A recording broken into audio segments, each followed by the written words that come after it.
राजाओं का वृत्तांत दूसरा भाग अध्याय 19। राजाओं का वृत्तांत दूसरा भाग अध्याय 19।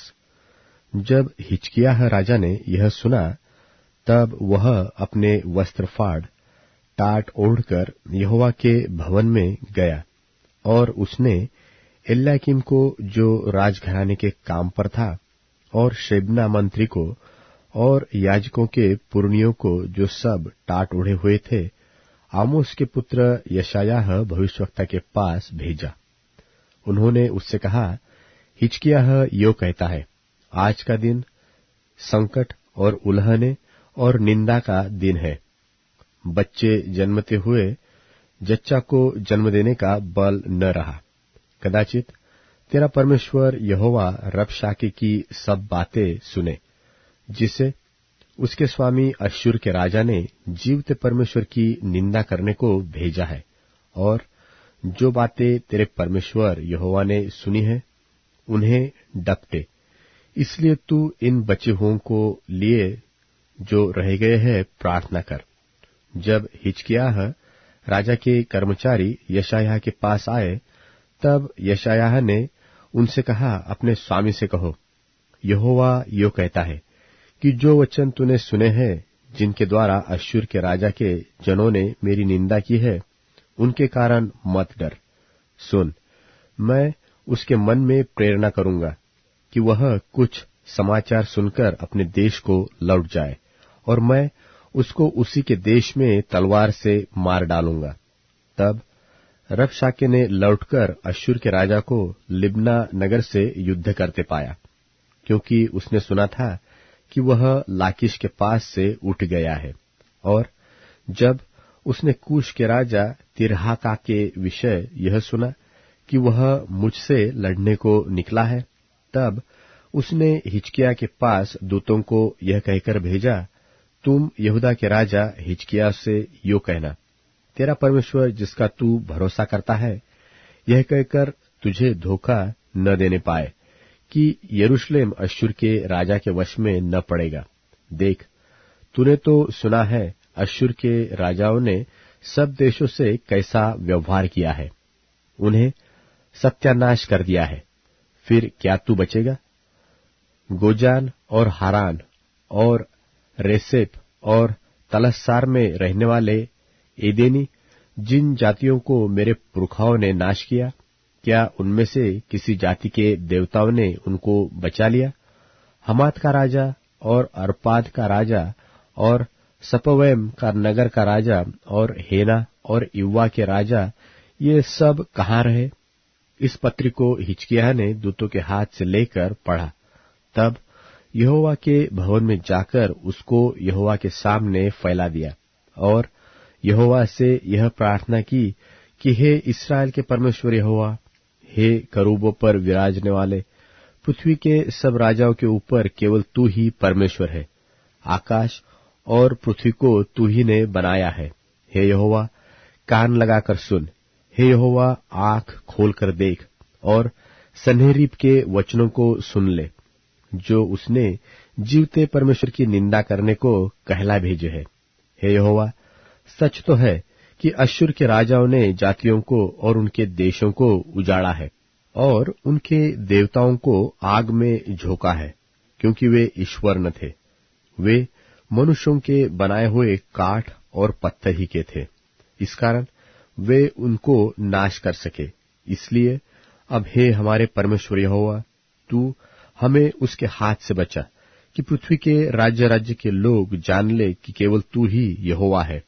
तब आमोस के पुत्र यशायाह ने हिजकिय्याह के पास यह कहला भेजा कि इस्राएल का परमेश्वर यहोवा यो कहता है कि जो प्रार्थना तूने अश्शूर के राजा सन्हेरीब के विषय मुझसे की, उसे मैंने सुना है। उसके विषय में यहोवा ने यह वचन कहा है कि सिय्योन की कुमारी कन्या तुझे तुच्छ जानती और तुझे ठट्टों में उड़ाती है। यरूशलेम की पुत्री तुझ पर सिर हिलाती है। तूने जो नामधराई और निंदा की है, वह किसकी की है? और तूने जो बड़ा बोलबाला और घमंड किया है, वह किसके विरुद्ध किया है? इस्राएल के पवित्र के विरुद्ध तूने ये किया है। अपने दूतों के द्वारा तूने प्रभु की निंदा करके कहा है कि बहुत से रथ लेकर मैं पर्वतों की चोटियों पर वरन लबानोन के बीच तक चढ़ाया हूं, और मैं उसके ऊंचे ऊंचे देवदारुओं और अच्छे अच्छे सनोवरों को काट डालूंगा, और उसमें जो सबसे ऊंचा टिकने का स्थान होगा उसमें और उसके वन की फलदायी बारियों में प्रवेश करूंगा।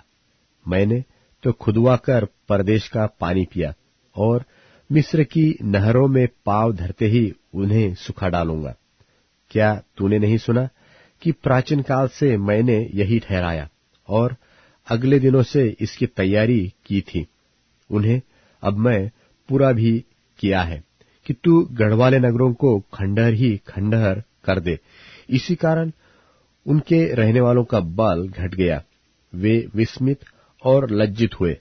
वे मैदान के छोटे छोटे पेड़ों और हरी घास और छत की घास और ऐसे अनाज के समान हो गए जो बढ़ने से पहले सूख जाता है।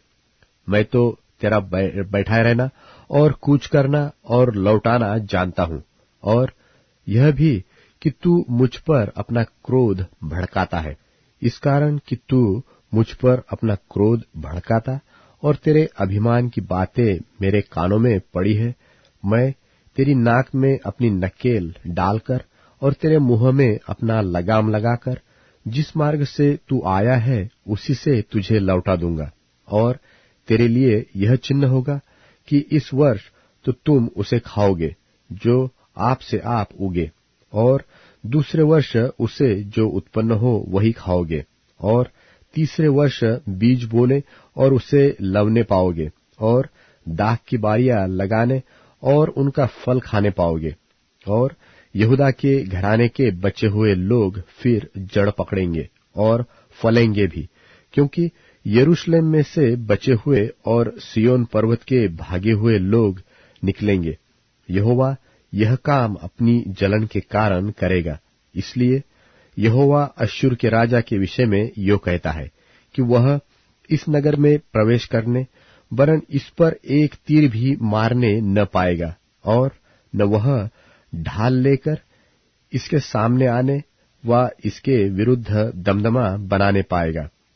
जिस मार्ग से वह आया उसी से वह लौट भी जाएगा और इस नगर में प्रवेश न करने पाएगा। यहोवा की यही वाणी है।